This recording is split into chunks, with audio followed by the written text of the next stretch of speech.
नमस्कार दोस्तों, स्वागत है आपका मेरे चैनल में।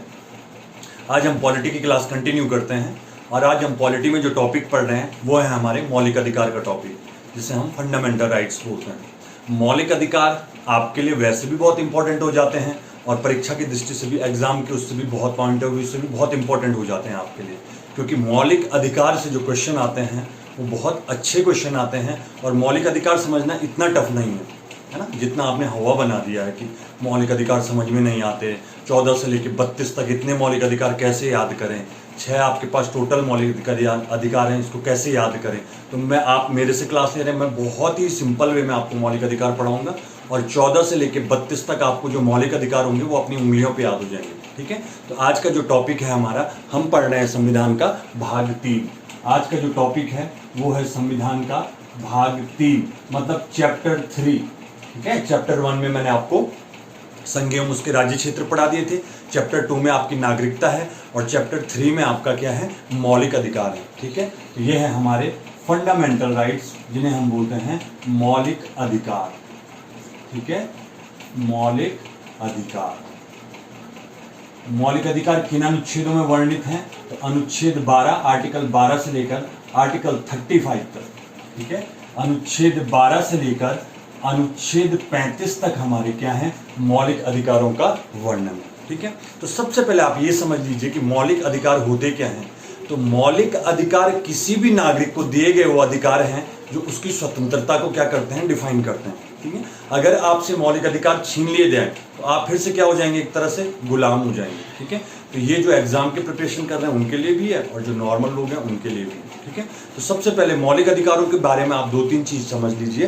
पहला क्वेश्चन आप समझ लीजिए कि जो मौलिक अधिकार हैं, जो फंडामेंटल राइट्स हैं आपके, वो आपसे कोई छीन नहीं सकता है। ठीक है, मौलिक अधिकारों को कोई छीन नहीं सकता है, ना आपकी सरकार छीन सकती है, ना आपकी संसद छीन सकती है, ना आपका कोर्ट छीन सकता है। ठीक है, कुछ परिस्थितियों में मौलिक अधिकारों को निलंबित किया जा सकता है, सस्पेंड किया जा सकता है। अगला क्वेश्चन होगा कि मौलिक अधिकारों को निलंबन करने की, सस्पेंड करने की शक्ति किसके पास है, पावर किसके पास है। तो याद रखना, मौलिक अधिकारों को जो निलंबित करने की शक्ति है वो राष्ट्रपति के पास है। ठीक है, राष्ट्रपति कुछ समय के लिए आपके मौलिक अधिकार सस्पेंड कर सकता है। किन परिस्थितियों में, जैसे आपदा के टाइम, जैसे सशस्त्र विद्रोह के टाइम में हमारी आर्मी विद्रोह कर दे, जैसे कोई बाह्य देश का हमारे अंदर आक्रमण हो जाए, तो उस सिचुएशन में कुछ टाइम के लिए आपके मौलिक अधिकार क्या हो जाते हैं, सस्पेंड हो जाते हैं। छीनते नहीं, खत्म नहीं होते हैं, सस्पेंड हो जाते हैं कुछ टाइम के लिए। जैसे आपने कोरोना के टाइम देखा होगा, है ना, कोरोना के टाइम ना आप कहीं घूम सकते थे, ना कहीं दूसरे राज्य में जा सकते थे, है ना किसी दूसरे देश में जा सकते थे, ना सोशल गैदरिंग कर सकते थे, पब्लिक मीटिंग कर सकते थे, है ना। तो उस टाइम आपके मौलिक अधिकार क्या थे, सस्पेंड थे। जैसे कोरोना का टाइम खत्म हुआ, लॉकडाउन का टाइम खत्म हुआ, आपके मौलिक अधिकार आपको स्वतः वापस मिल गए। तो याद रखना, मौलिक अधिकारों को कोई आपसे छीन नहीं सकता है। मौलिक अधिकारों को सस्पेंड किया जा सकता है, किसके द्वारा, राष्ट्रपति के द्वारा। तीसरा पॉइंट याद रखना कि जो मौलिक अधिकार हैं उनमें अल्पीकरण, मतलब उनको कम और ज्यादा कौन कर सकता है। तो याद रखना, मौलिक अधिकारों में जो अल्पीकरण है वो भारतीय संसद कर सकती है ना। जैसे कोई मौलिक अधिकार है, उसे हटाना है या किसी नए मौलिक अधिकार को जोड़ना है। जैसे हमने संपत्ति का अधिकार, राइट टू प्रॉपर्टी क्या था, वो हटा दिया मौलिक अधिकारों से, या हमने शिक्षा का अधिकार, राइट टू एजुकेशन को हमने क्या जोड़ा, फंडामेंटल राइट्स में जोड़ा। तो किसी भी मौलिक अधिकार को जोड़ना और किसी भी मौलिक अधिकार को हटाना, ये पावर किसके पास है, तो संसद के पास है। ठीक है, तो 3 पॉइंट आप समझ लेंगे होंगे। सबसे पहले, मौलिक अधिकारों को कोई आपसे छीन नहीं सकता। दूसरा बात, मौलिक अधिकारों को कुछ टाइम के लिए सस्पेंड किया जा सकता है, निलंबित किया जा सकता है, वो पावर किसके पास है, राष्ट्रपति के पास है। तीसरा, मौलिक अधिकारों को अल्पीकरण, अगर आपको अल्पीकरण समझ में नहीं आता तो कम या ज्यादा, है ना, किसी नए मौलिक अधिकार को जोड़ना हो या किसी पुराने मौलिक अधिकार को हटाना हो, तो ये पावर किसके पास है, संसद के पास है। आप जब भी पढ़ते हैं तो ऐसे सिस्टमेटिक ढंग से पढ़िए इसको, है ना, फिर आपकी पूरी एक कहानी तैयार हो जाएगी, है ना, और फिर आपको शुरू से लेकर लास्ट तक ये याद रहेगा। ठीक है, तो ये तो थे मौलिक अधिकारों के बारे में नॉर्मल जानकारी। चौथी चीज याद रखना जो आपके मौलिक अधिकार हैं 14 से लेके 32 तक, है ना, वैसे तो 12 से लेके 35 तक है, पर जो 33, 34 और 33, 34 और 35 है वो आर्मी से रिलेटेड है, आर्म फोर्स से रिलेटेड है। 12 में राज्य की परिभाषा है, 13 में न्यायिक समीक्षा है, तो उनको हम छोड़ देते हैं। 14 से लेके 32 तक जो आपके मौलिक अधिकार हैं, उनमें से सिर्फ 2 मौलिक अधिकार आपको याद रखने हैं, अनुच्छेद आर्टिकल 20 और आर्टिकल 21। ये 2 मौलिक अधिकार कभी भी निलंबित नहीं होते, कभी भी निलंबित नहीं होते। बाकी मौलिक अधिकार मैंने बताया, राष्ट्रपति आपका निलंबित कर सकता है, आप सशस्त्र विद्रोह के टाइम कोई आपदा आ गई उस टाइम, ठीक है, या किसी बाह्य देश का हम पे आक्रमण हो गया। केवल अनुच्छेद 20 और 21 किसी भी परिस्थिति में निलंबित नहीं होंगे। आपके पास एग्जाम में पूछेगा कौन से मौलिक अधिकार हैं जो कभी निलंबित नहीं होते हैं, तो आर्टिकल 20 और आर्टिकल 21, ये 2 फंडामेंटल राइट्स हैं आपके। एक है आपका दोष सिद्धि के संबंध में संरक्षण, और दूसरा आपका प्राण एवं दैहिक स्वतंत्रता, लाइफ और लिबर्टी वाली जो फ्रीडम है आपका, वो कभी आपसे छीनी नहीं जा सकती, है ना। कोरोना के टाइम में भी आपने देखा होगा, आपसे जीने का अधिकार तो नहीं छीना पुलिस वालों ने या सरकार ने, है ना, तो ये आपको हमेशा रहेगा आपके पास, ठीक है। तो ये सबसे पहले फंडामेंटल, आप इन 4 क्वेश्चन को तैयार रखना कि मौलिक अधिकारों को कोई आपसे छीन नहीं सकता है, ठीक है। दूसरी बात, इसको निलंबित करने की जो पावर है वो राष्ट्रपति के पास, कुछ टाइम के लिए सस्पेंड कर दिया जाएगा, उसके बाद फिर वापस आ जाएंगे। तीसरी बात, मौलिक अधिकारों को कम या ज्यादा करने की पावर किसके पास है, तो वो आपकी संसद के पास है, ठीक है, पार्लियामेंट के पास है। और अनुच्छेद 20 और 21 कभी भी निलंबित नहीं होते, ठीक है। तो 4 क्वेश्चन ये तैयार हो गए आपके, ठीक है। अगले क्वेश्चन पे आ जाओ। फिर पूछेगा आपसे कि विश्व का वो पहला कौन सा देश है, विश्व का प्रथम देश जिसने अपने नागरिकों को मौलिक अधिकार दिए। तो विश्व का वो प्रथम देश जिसने अपने नागरिकों को फंडामेंटल राइट्स दिए, मौलिक अधिकार दिए, वो कौन है, तो वो आपका USA, United state of America. तो अमेरिका विश्व का वो पहला देश है जिसने अपने नागरिकों को क्या दिए हैं, फंडामेंटल राइट्स दिए हैं। सबसे पहले अमेरिका ने अपने जो नागरिक हैं उनको क्या दिया है, मौलिक अधिकार दिया, ठीक है। दूसरा, यही अमेरिका से याद रखना कि विश्व में सबसे पहले लोकतंत्र कहाँ स्थापित हुआ, विश्व में सर्वप्रथम डेमोक्रेसी जो आई वो कहाँ आई, तो वो भी यूएसए में आई। इसीलिए आपके फॉरेस्ट गार्ड में एग्जाम में क्वेश्चन पूछा था कि लोकतंत्र का घर किस देश को कहा जाता है, क्या पूछा था, लोकतंत्र का घर, डेमोक्रेसी हाउस किस घर को कहा जाता है, तो वो यूएसए को कहा जाता है लोकतंत्र का घर, है ना।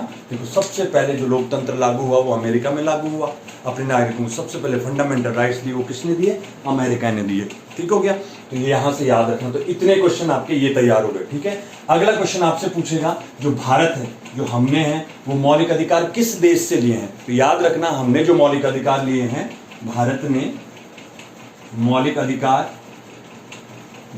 अधिकार किससे लिए हैं, तो अमेरिका से लिए हैं, ठीक है। किससे लिए हमने, अमेरिका से लिए। देखो कितने क्वेश्चन तैयार हो गए आपके, सिर्फ अभी हम शुरुआत कर रहे हैं और क्वेश्चन देख लो, आपके 5 से 6 क्वेश्चन आपके तैयार हो गए, ठीक है। यहां से विश्व का प्रथम देश जिसने अपने नागरिकों को मौलिक अधिकार दिए वो यूएसए है। विश्व का प्रथम देश जिसने लोकतंत्र लागू, अपने लोगों को लोकतंत्र दिया, यूएसए। लोकतंत्र का घर किसको कहा जाता है, यूएसए, अमेरिका को। और भारत ने मौलिक अधिकार कहां से लिए हैं, तो अमेरिका से लिए हैं, ठीक है। तो देखो कितने क्वेश्चन तैयार हो गए, अभी हमने छेड़े भी नहीं है मौलिक अधिकारों को, ठीक है। चलो, तो ये हो गया, ठीक है। ये आपका सारा फंडामेंटल राइट्स का बेसिक हो गया। आगे बढ़ते हैं। आगे हम देखेंगे, आपसे क्वेश्चन पूछेगा कि भारत ने सर्वप्रथम, जैसे मैंने आपको बोला था कि संविधान की बात सर्वप्रथम कहाँ हुई, कि किस पार्टी ने करी, तो आपको ये याद रखना है कि सबसे पहले मौलिक अधिकारों का प्रस्ताव कहाँ रखा गया। सबसे पहले मौलिक अधिकारों का प्रस्ताव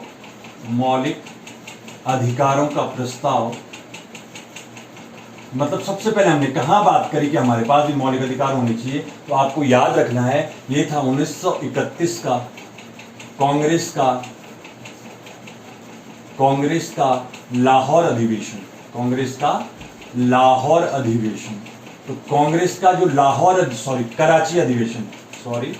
कांग्रेस का कराची अधिवेशन 1931 का जो भारतीय राष्ट्रीय कांग्रेस का कराची अधिवेशन था, जिसकी अध्यक्षता आपके सरदार पटेल कर रहे थे, सरदार पटेल। यहां सबसे पहले हमने क्या किया, मौलिक अधिकारों का प्रस्ताव रखा, ठीक है। तो देखो कितने क्वेश्चन तैयार हो गए, और मैं आपके साथ गारंटी के साथ कर रहा हूं, आप कमेंट में लिख लेना मेरे को, कोई भी पुराना पेपर उठा के देखना और जो मैंने इतना पढ़ा है उससे कितने क्वेश्चन आपके बने हैं, ठीक है, जरूर देखना, ठीक है। तो मैं आपको जो भी टॉपिक पढ़ा रहा हूं, क्योंकि अब आपके एग्जाम होने वाले हैं, वो बिल्कुल करंट के टॉपिक पढ़ा रहा हूं जहां से एग्जैक्टली क्वेश्चन बनेंगे आपके, ठीक है। एग्जाम के बाद आप मेरे को मैसेज भी कर सकते हैं, ठीक है। मेरे इंस्टीट्यूट के जितने बच्चे हैं या जो बच्चे मैं ऑफलाइन भी पढ़वाता हूँ, तो उनसे आप उनसे अगर कभी इंस्टीट्यूट में आके देखना, तो जो तैयारी होती है हमारी, जब भी एग्जाम होता है तो बच्चों के एज इट इज क्वेश्चन आते हैं, ठीक है। तो इसलिए ध्यान रखना कि जो भी मैं पढ़ाऊँ आपको एकदम पॉइंट टू पॉइंट पढ़ा रहा हूँ और आपके एग्जाम में यही पॉइंट आएंगे, ठीक है। तो इतना हमने मौलिक अधिकारों के बारे में पढ़ लिया, ठीक है। चलो अब शुरू करते हैं हम अपने मौलिक अधिकारों को। तो याद रखना, मौलिक अधिकारों का प्रस्ताव सर्वप्रथम कहाँ रखा गया, तो 1931 के कराची अधिवेशन में, कांग्रेस के कराची अधिवेशन में, और इसकी अध्यक्षता कर रहे थे आपके सरदार पटेल। अब आ जाते हैं हम अपने मौलिक अधिकारों को, ठीक है। तो यहां से याद रखना कि मूल संविधान में, है ना, मूल संविधान जब भी बोलूं तो आपको ध्यान रखना है कि 26 जनवरी 1950 को, ठीक है। तो मूल संविधान में पूछेगा कितने मौलिक अधिकार थे आपके पास। मूल संविधान मतलब 26 जनवरी 1950 को जो संविधान लागू हुआ, तो मूल संविधान में हमारे पास 7 मौलिक अधिकार थे। कितने थे? 7 मौलिक अधिकार थे हमारे पास। हमको हमारे संविधान ने 7 फंडामेंटल राइट्स दिए थे, ठीक है। मौलिक संविधान मतलब जब 26 जनवरी 1950 को संविधान लागू हुआ था। फिर आगे बढ़ेंगे कि वर्तमान में हमारे पास कितने मौलिक अधिकार हैं। वर्तमान में हमारे पास कितने मौलिक अधिकार हैं, तब आपको याद रखना है वर्तमान में हमारे पास 6 मौलिक अधिकार है ना। एक मौलिक अधिकार हटा दिया है, एक मौलिक अधिकार हटा लिया है। अब भाई मौलिक अधिकार हटा लिया, तो अभी मैंने बताया था कि मौलिक अधिकारों को हटाना या उसमें कोई नया मौलिक अधिकार जोड़ना, ये पावर किसके पास है? संसद के पास है। और याद रखना, जब भी संसद क्या करती है, कोई संविधान में चेंज करती है ना, जब भी संविधान में क्या करती है, चेंज करती है, तो क्या करती है, उसमें संविधान संशोधन करती है। बिना संविधान संशोधन कैसे नहीं कि मुंह उठा के कर लिया उसमें, है ना, उसमें संविधान संशोधन होते हैं। तो संशोधन का मतलब आपने देखा होगा कि कोई आपका नाम है, उसमें कोई नई चीज जोड़ना, उसमें कोई नई चीज हटाना, तो उसे संविधान संशोधन बोलते हैं, ठीक है। तो यहाँ पे रखना। तो देख लेते हैं कि कौन कौन से 6 मौलिक अधिकार हमारे पास अभी हैं, ठीक है। तो सबसे पहले हमारे पास राइट टू इक्वलिटी, समानता का अधिकार। सबसे पहला मौलिक अधिकार है हमारा समानता का अधिकार, ठीक है। ये वर्णित है आपका अनुच्छेद 14 से लेकर 18 तक, ठीक है। अनुच्छेद 14, 15, 16, 17, 18 तक सारी क्या होगी? इक्वलिटी की बात होगी, समानता की बात होगी, ठीक है। दूसरा मौलिक अधिकार है हमारा स्वतंत्रता का अधिकार। स्वतंत्रता का अधिकार, राइट टू फ्रीडम। 18 तक हो गए, 19 से लेकर 22 तक, 19, 20, 21 और 22, ठीक है। तो 19, 20, 21 और 22 में क्या है? स्वतंत्रता का अधिकार वर्णित है, ठीक है। तीसरे मौलिक अधिकार में आते हैं शोषण के विरुद्ध अधिकार।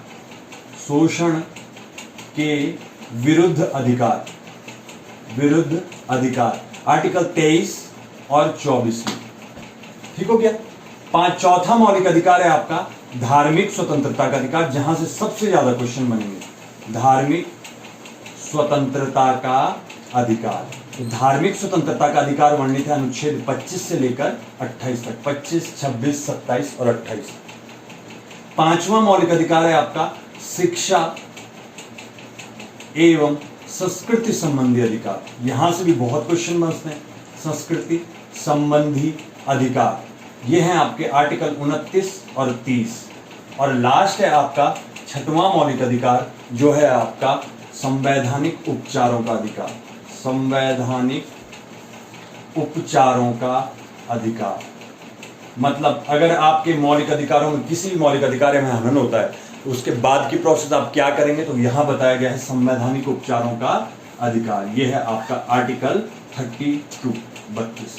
तो वर्तमान में ये 6 मौलिक अधिकार हैं आपके पास, ठीक है। कौन कौन से हैं? समानता का अधिकार, राइट टू इक्वलिटी, अनुच्छेद 14 से लेकर 18 तक। वो यहां से भी क्वेश्चन पूछेगा कि समानता का अधिकार किन अनुच्छेदों में वर्णित है, या पूछ सकता है कि अनुच्छेद 14 से 18 में कौन सा अधिकार वर्णित है, तो वो समानता का अधिकार है। दूसरा है स्वतंत्रता का अधिकार, आर्टिकल 19 से लेकर 22 तक, है ना। ये पूछ सकता है कि स्वतंत्रता का अधिकार किस अनुच्छेदों में वर्णित है, तो अनुच्छेद 19 से लेकर 22 तक। फिर शोषण के विरुद्ध अधिकार 23 और 24, धार्मिक स्वतंत्रता का अधिकार 25 से 28, शिक्षा एवं संस्कृति संबंधी अधिकार 29, 30 और संवैधानिक उपचारों का अधिकार आर्टिकल 32। ठीक है, 12 में मैंने आपको बता दिया राज्य की परिभाषा है, सरकारों की परिभाषा है, सरकार कैसे कैसे होती है, क्या क्या होती है। 13 में आपका न्यायिक समीक्षा है कि सुप्रीम कोर्ट क्या करेगा, राष्ट्रपति क्या करेगा, वो हमारे मतलब का नहीं है। 33, 34 और 35 उसमें सेना के बारे में, आर्म फोर्स के बारे में, डिफेंस के बारे में, वो हमारे मतलब का नहीं है।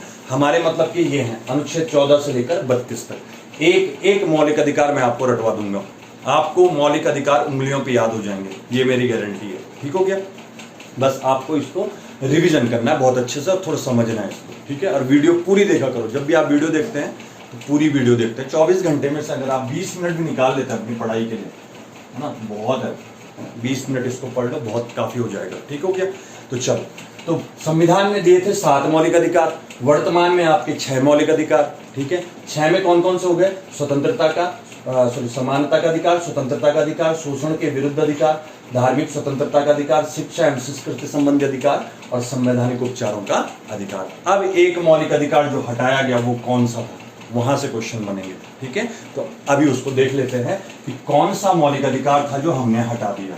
ठीक है, मैंने बोला था ना कि संविधान ने आपको 7 मौलिक अधिकार दिए थे, तो 7 कौन कौन से थे, वो 6 तो यही थे। इनमें से एक था आपका संपत्ति का अधिकार, राइट टू प्रॉपर्टी। क्या था, संपत्ति का अधिकार, राइट टू प्रॉपर्टी। इस मौलिक अधिकार को संसद ने हटा दिया। अभी मैंने बोला कि जब कोई मौलिक अधिकार या कोई भी चीज संविधान में संशोधन की जाए तो संविधान संशोधन के तहत की जाती है। ठीक है, संविधान संशोधन की जो प्रक्रिया है वो हमने दक्षिण अफ्रीका से ली है। मैंने बोला था ना कि दुनिया के 60 देशों से, दुनिया के 60 कंट्रीज से हमने क्या किया है, अलग अलग चीजें उठाई हैं, है ना। तो याद रखना, संविधान संशोधन की जो प्रक्रिया है, कॉन्स्टिट्यूशन अमेंडमेंट इसे बोलते हैं, संविधान संशोधन की जो प्रक्रिया है वो हमने साउथ अफ्रीका से ली है, दक्षिण अफ्रीका से ली है ना। संविधान संशोधन मतलब संविधान में कोई चीज, नई चीज जोड़ना, कोई पुरानी चीज हटा देना, उसे संविधान संशोधन कहते हैं। तो जो हमने हटाया है वो था आपका संपत्ति का अधिकार। अब आप बोलोगे इसको हटाया क्यों, देखो संपत्ति का अधिकार ये कैसी है, मेरी निजी संपत्ति वाली है ना, जो हमारे पैतृक संपत्ति पे है। एक संपत्ति का अधिकार आप 19 में भी पढ़ेंगे, उसको भी हटाया था, वो बाद में पढ़ेंगे जब आर्टिकल 19 में आएंगे। ये पैतृक संपत्ति वाला क्या था, पहले तक हमारा मौलिक अधिकार क्या था कि जो हमारे पापा की प्रॉपर्टी है ना, पिता की प्रॉपर्टी पिता के बाद किसकी होगी, बेटे की होगी। ठीक है, पहले ये मौलिक अधिकार था। ठीक है, तो अगर बेटा खराब भी निकलता है ना, सपोज पिताजी बहुत अच्छा पैसा कमा रहे हैं, करोड़पति अरबपति हैं, और बेटा उतना ही नालायक है, वो खुला पैसा उड़ा रहा है ना, तो पहले तक ये था कि चाहे उसके पापा का मन है या नहीं है, वो उसका मौलिक अधिकार था, वो उसको मिलता ही था, है ना। क्योंकि अगर मौलिक अधिकार आपको नहीं मिलेंगे तो आप या तो सुप्रीम कोर्ट जाओगे या हाई कोर्ट जाओगे सीधा। ठीक है, तो पहले तक ये था कि उसको, चाहे वो बेटा नालायक ही पैदा क्यों नहीं हुआ, तो बाप की प्रॉपर्टी किसकी होनी थी, बेटे की ही होनी थी। तो फिर इस जो ये कानून था, ये मौलिक अधिकार था, इसका क्या होने लग गया, मिसयूज होने लग गया, है ना। अब कोई बेटा पापा, उसे पता है पापा की प्रॉपर्टी मेरी है, तो वो पापा को घर, माँ बाप को घर से बाहर निकाल दे, है ना, शादी होने के बाद माँ बाप को वृद्धाश्रम में छोड़ दे, क्योंकि उसे पता है प्रॉपर्टी तो मेरी है। तो इस संपत्ति के अधिकार का मिसयूज होने लग गया, तो इसलिए संसद ने क्या कर दिया, इसको हटा दिया। तो बोलेगा कि संपत्ति का अधिकार मौलिक अधिकारों की श्रेणी से कब हटाया गया, तो संपत्ति का अधिकार 44वें संविधान संशोधन, 44वीं बार संविधान संशोधन हुआ, मतलब पहला, दूसरा, तीसरा, अलग अलग संविधान संशोधन, अलग अलग चीजों के लिए मैं आपको पूरा चैप्टर पढ़ाऊंगा इसका। तो ये जो संविधान संशोधन था ये 44वें नंबर का था। तो 44वें संविधान संशोधन, संविधान संशोधन 1978, इसे रट लेना आप। 44वें संविधान संशोधन 1978 के तहत जो संपत्ति का अधिकार था उसे मौलिक अधिकारों से हटा दिया गया, मौलिक अधिकारों से हटा दिया गया तथा इसे विधिक अधिकार मतलब कानूनी अधिकार बना दिया गया, विधिक अधिकार बना दिया गया। और प्रेजेंट टाइम में ये अनुच्छेद 300A या 300 क में रखा गया है। ये आएगा आपका संपत्ति का अधिकार से। तो राइट टू प्रॉपर्टी से याद रखना, इसको मौलिक अधिकारों की श्रेणी से कब हटाया, तो 44वां संविधान संशोधन 1978 के तहत इसको हटाया गया, ठीक है। और वर्तमान में प्रेजेंट टाइम में कहाँ है, तो प्रेजेंट टाइम में इसको कानूनी अधिकार, विधिक अधिकार बना दिया गया है और आर्टिकल 300A या 300 का में भी इसे क्या कर दिया गया है, रख दिया गया। अब क्या होगा, अब अगर पिता की प्रॉपर्टी और पिता नहीं चाहता कि बेटों को मिले, बेटा उसे पता है कि बेटा इस प्रॉपर्टी का मिसयूज करेगा, तो आराम से पिता उसे क्या करता है, अपनी संपत्ति से बेदखल कर सकता है, जबकि पहले तक नहीं कर सकता था। पहले तक वो क्या था, उसका मौलिक अधिकार। मैंने आपको बताया मौलिक अधिकार आपसे कोई नहीं छीन सकता, ठीक है। तो तब संपत्ति का अधिकार, तो जो 7वां मौलिक अधिकार हटा वो संपत्ति का अधिकार हटा, ठीक है। तो प्रेजेंट टाइम में कितने मौलिक अधिकार है हमारे पास, तो 6 ही मौलिक अधिकार है, ठीक है। तो 6 ही हमारे पास क्या है, मौलिक अधिकार है, ठीक हो गया। चलो, तो आज के लिए इतना ही रखते हैं, ठीक है। इसके आगे अब हम मौलिक अधिकार क्या करेंगे, आगे डिस्कस करेंगे। समानता का अधिकार 14, 15, ठीक है, 16, 17, 18 तक, ठीक है। उसके बाद स्वतंत्रता का अधिकार, मौलिक अधिकार आपको उंगलियों पे याद हो जाएंगे, ठीक है। बस आप सपोर्ट करते रहिए, लाइक शेयर जरूर करते रहिए वीडियो को, कमेंट जरूर कर दिए, ठीक है। चलो, धन्यवाद।